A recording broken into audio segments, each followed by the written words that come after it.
өткізейік. Жақсы баға алыңыздар, барлықтарыңыз сәттілік болсын. Сәттілік, жақсылық, қуаныш, Қазақстан, бақыт, дима, кереметсіз, білім бол, шаттық болсын, әдептілік. Өте керемет. Осы айтылғандарымыздың барлығы орындалуына сенімдімін. Отыра қойыңыздар. Рахмет. Ал балалар, біздің сабағымыздың тақырыбы тарихи тұлғалар тағылымы Тәкен Әлімқұловтың «Қарой әңгімесі». Бұл біздің екінші сабағымыз. Тақырыбы Тәкен Әлімқұловтың «Қарой әңгімесі». Өткен сабақта сіздермен бірінші сабағын өтеміз. Бүгін біздің екінші сабағын жалғастырамыз. Түсінікті ме сіздерге?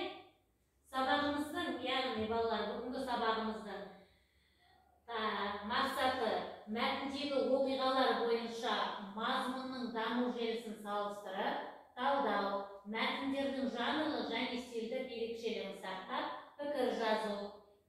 Түсінікті ме балалар? Енді сіздермен балалар, бүгін қазір ең алдымен үйге берілген тапсырманы миға шабу арқылы тексереміз. Түсінікті ме? Отырыңыздар сұрақтарға. Тәкен үй тапсырмасын тексеріп көрейік сіздермен. Ариана? Тәкен Әлімқұлов ол ақын, жазушы және әдебиет сыншысы. Өте жақсы. Қандай шығармасымен таныстық біз? Айта ғой. Қарой шығармасы. Өте жақсы. Қарой шығармасы туралы мен не білемін? Махамбет Өтемсуы, Исатайдың досы, қолбасшы жырау. Өте жақсы. Жақсы балалар, рахмет. Қазір сіздердің берген жауаптарыңызбен жауапты тексеріп көрейік. Яғни дұрыс айтылды деген жоқ екен. Қарай қойыңыздар жауапқа. Яғни сіздердің жауаптарыңызбен сәйкес келді. Яғни сіздерге өте рахмет. Жақсы жауаптарыңыз. Келесі балалар, біз бүгін сіздермен Қарой әңгіменің жалғастырған мәтінді біз сіздермен өткенбіз. Өткен сабақта. Танысқан ме сіздерге? Бұл мәтін таныс па? Өткен сабақта бұл мәтінді біз сіздермен өткен болатынбыз. Енді қазір осы мәтін бойынша сіздерге тапсырма беріледі. Оқулықтарыңызды аша қойыңыздар. Оқулықтарыңызды ашыңыздар. Нешінші бет? 21-ші бетті ашамыз. 21-ші бетті аша қойыңыздар. Оқулықтағы 21-ші бет. Алдарыңызды. Міне, яғни мына мәтінмен сіздер таныс болғансыздар. Бұл мәтінмен барлығымыз білеміз. Енді осы мәтін арқылы қазір міне екі топта отырмыз ғой міне. Бірінші топ және екінші топ. Осы топтар бойынша жұмыстар жасаймыз. Ең алдымен сіздермен жұптық жұмыс жасаймыз. Жарай ма? Жұптық жұмыстың не екенін білеміз.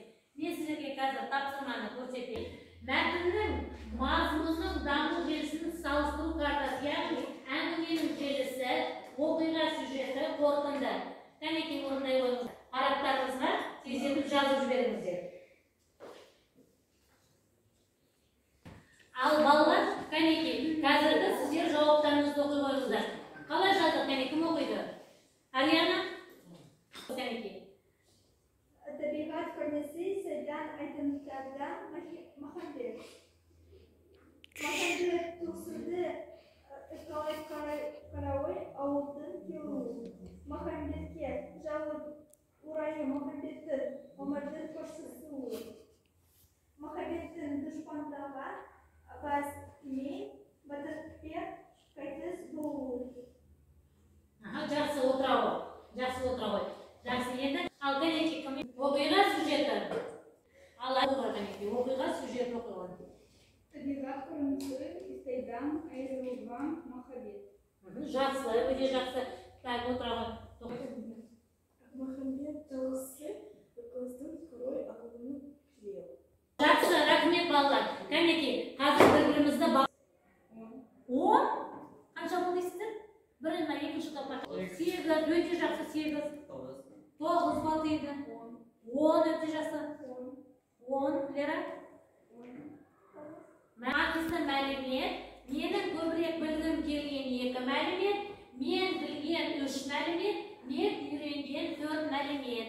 Кәнекей, кім оқиды? Бірінші. Қандай мәліметтер бар екен? Есте сақтау керек бір маңызды мәселені кім айтады?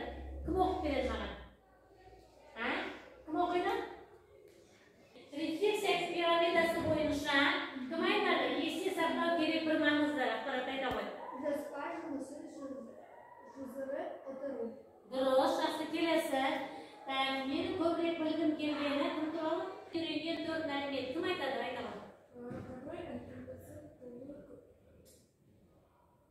Білдім. Иә, жақсы. Қару әңгімесін толық білдім. Келесі, айта ғой. Әңгіме бойынша пікір жазды.